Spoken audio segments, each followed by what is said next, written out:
Olá, meu nome é Maria, eu sou aqui do Paraná, de Curitiba.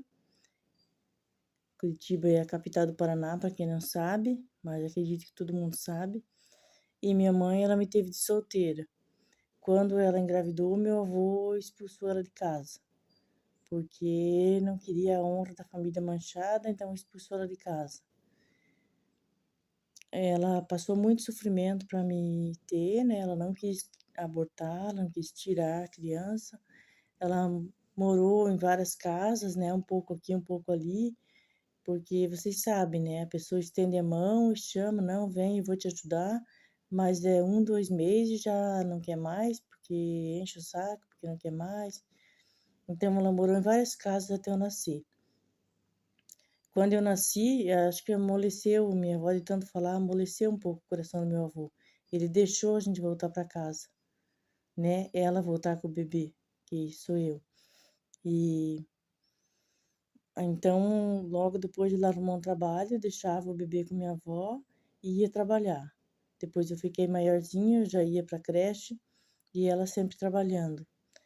Quando eu já estava com uns 5, 6 anos, porque ela ficou com medo de ter relacionamento e aconteceu o que tinha acontecido. O cara que é meu pai, que batia muito nela, espancava, por isso tanta raiva do meu avô, porque ele falava para ela terminar com esse cara, porque ele não era flor que se cheira, que um dia ele ia matar ela, mas ela não escutava. Então, daí, quando ela engravidou, ele sumiu. Ele não quis saber de assumir a responsabilidade de pai. Então, tanto o meu avô tinha um pouco de razão, né? Não precisava expulsá-la de casa, mas ele tinha avisado que aquele homem não valia nada, aquele que é o meu pai biológico, que eu nunca conheci. E ela ficou com medo de arrumar logo namorado e acontecer a mesma coisa. Quando eu tinha uns 5 para 6 anos, ela arrumou um namorado. Ficou uns 2 anos só namorando. Aí quando eu tava com quase 8, ela foi morar junto com esse cara. E ele começou a me molestar, né? Primeiro só passar a mão, quando ela não estava em casa. E eu não sei por quê. Não me pergunte por que eu não sei, mas eu não contei para ela.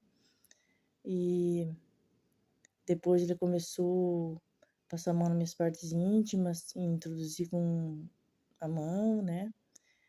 Depois, mais tarde, quando eu já estava com uns 10, ele começou a ficar mais ousado, ele introduziu, eu lembro a primeira vez que ele introduziu o membro. E olha, eu, por incrível que pareça, eu não sei se vocês vão me chamar de louca ou o que.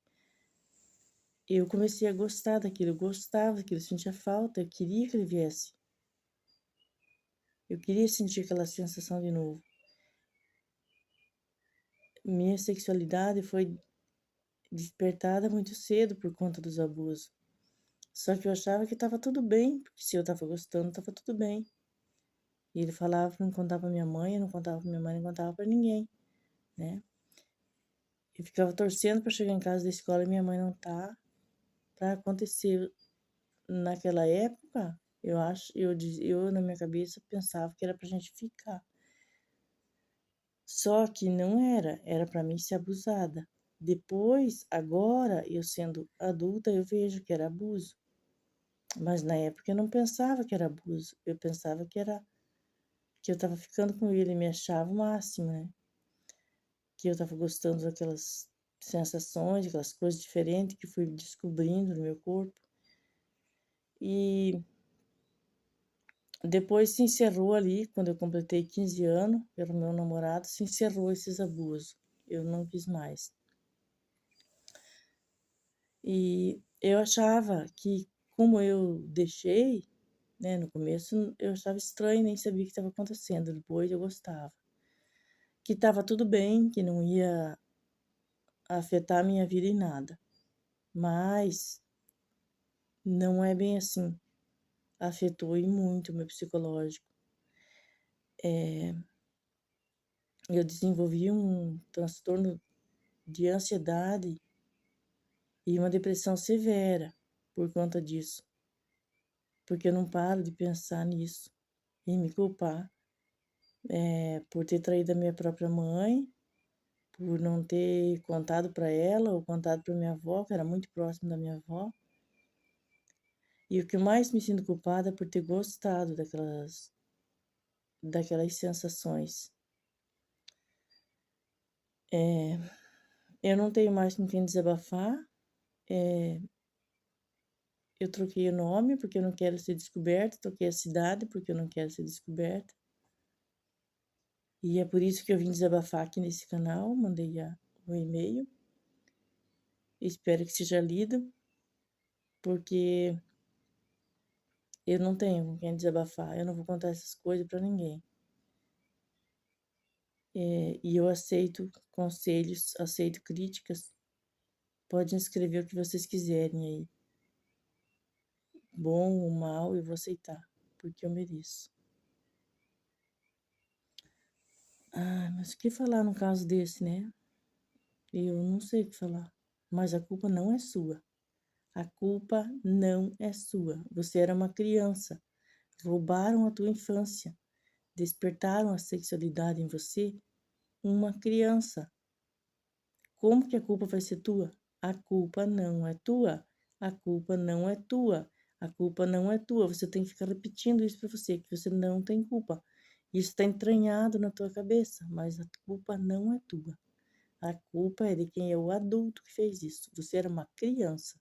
Procure ajuda, mulher. Procure uma terapeuta, uma psicóloga que, que seja bem longe do teu bairro, ou que seja até na cidade vizinha, para não conhecer vocês, para não correr o risco, já que você tem tanto medo de ser descoberta. Mas vai procurar ajuda, você precisa de ajuda. E parar de se culpar, viva a tua vida, para de se culpar. Eu sei que já perdeu tempo demais, anos demais da tua vida se culpando.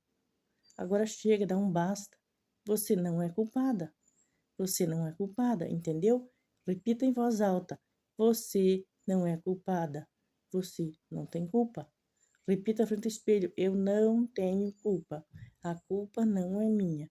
Repita em voz alta frente ao espelho. A culpa não é minha. Se alguém te pegar, já vai arrumando uma desculpa. Se alguém te pegar falando sozinha e perguntar culpa do quê, invente uma desculpa.